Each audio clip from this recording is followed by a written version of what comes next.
The freaking nut job that goes around just chopping people up. Well, the feds or whatever heard that he's gonna be here today. So they set up a trap for him. All right, y'all. So we finally got to watch Trap. I have an ending explained if you want to talk spoilers and all that, if you already watched it. If you haven't watched it and you're wondering, should I watch this movie? This is the video for you. Before we get into it, hit the subscribe button, notification bell. Let's get to 35,000 subscribers. M. Night Shyamalan Hive, rise up, because let me tell you, Trap was one of those movies anticipating all summer. Josh Hartnett, you have Saleka Shyamalan playing Lady Raven. Of course, Saleka is M. Night's daughter. And my favorite character, Jamie, played by Jonathan Langdon, the venue worker. So the film revolves around Cooper, who is a serial killer dubbed the Butcher. Joining his daughter Riley at a concert for pop star Lady Raven, he discovers that the whole event is a trap to catch him, and he must evade at any way possible. In any way possible. I don't know, I got a little tongue-tied there. But this is one of those films that, let me tell you, I think this is going to be M. Night's most commercial film ever since, I believe, maybe we could say The Sixth Sense and Signs. But this is one of those films that I just don't see many people hating on it, right? I think this is one of those movies that is just so well-rounded for a major audience. There's comedy, there's thrills. Josh Hartnett, such a great actor in it. And the music's bumping from Saleka. That's a whole other thing, though. But this film really caught me by surprise. I thought that the acting here, especially Josh Hartnett as Cooper, was so great. He plays this character so well because this is a character that is playing many different roles in their life. They're trying to be the cool, collected, calm family man, but at the same time, they're the Butcher, this very notorious, diabolical killer that is trying to do whatever it takes to escape. And it doesn't matter who gets hurt, who gets thrown off a set of stairs, who gets a ton of oil blown in their face. He's gonna do whatever. And I really enjoy Josh Hartnett switching back and forth between these characters. I think one of the highlights for this film as well has to be M. Night's camera work. He's able to go back and forth from these very large shots to these more contained ones, and he brings you in wherever he needs to bring you into, and it really pushes the narrative of the film a lot better in this way, as we're going from very claustrophobic to more an open range, and you feel this anxiety induced feeling with many people walking front and back and all over the place,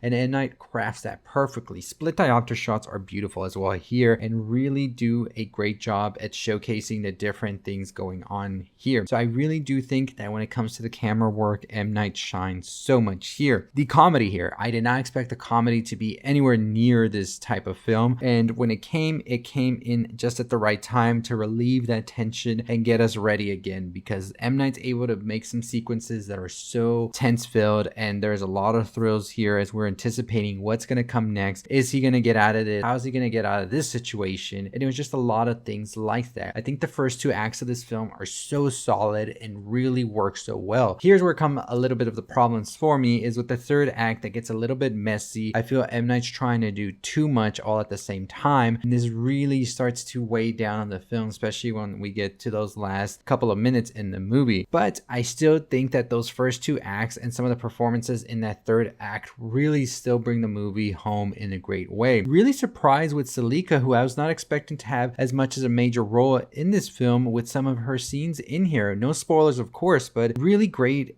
acting. And I think also we have to give it to Ariel Donoghue, who plays Riley in the movie. Her scenes with Josh Hartnett as Cooper, sort of father and daughter moments, were pretty tender and really left me like believing that this was a daughter who just wanted her dad to be there. But of course her dad is this serial killer, so I don't know how much he can be really there for her, right? And you know, I thought that these were some great actors in the whole ensemble. Everybody did their part so well and really shine through. But it's just that third act that feels a little muddy. It could have been a little bit polished. I feel there could have been some fat trimmed off the runtime as well, and really giving us such a much more harder hitting finale. But I still think that this movie is one that needs to be watched with an audience. My theater was, I would say half filled, so we still got a pretty lively audience when those moments of comedy came. They came and people were laughing. It was a fun time. People were in shock at some of the twists and turns that the movie has, and that's just Shyamalan doing what Shyamalan does best, really pushing this great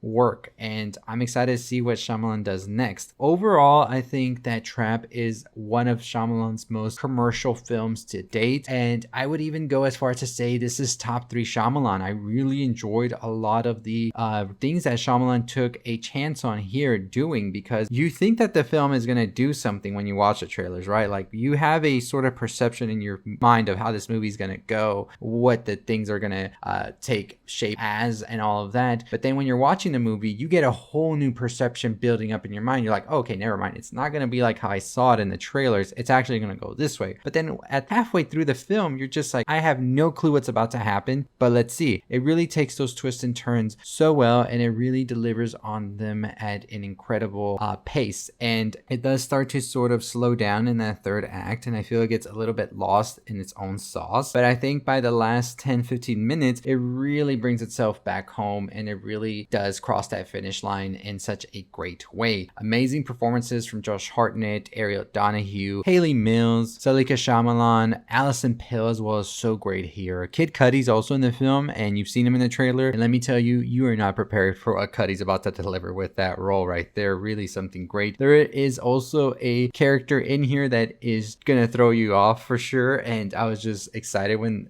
this cameo came through, and I'll talk more about it in spoilers later on, or in my ending explain if you want to go check that out. But I really enjoyed Trap. I thought it was such a great film. I really love the story. I like the way that it took these twists and turns without really letting you on of what's coming next. And I always love that about a film, that you really can't know what's about to happen. And this sort of like new way to look at a thriller where you have this killer and you're following the killer in the cat and mouse category of films. You're with the cat, not the mouse. I thought that was great. But I do give Trap a 4.2 out of 5. I just think it would have been a lot better if that final act was a bit more polished, a bit of that runtime was cut, and we could have saved up a lot more. But I think that the finale, those final 2 shots in the film, really drive that third act home, and I'm excited to see more of Shyamalan and Hartnett. Everybody involved in this movie did such an amazing job. This is one of my favorite movies of Shyamalan's career, and I will be having a ranking of all of Shyamalan's movies pretty soon, so stay tuned for that. But as always, let me know your thoughts and opinions on the new Shyamalan Trap film.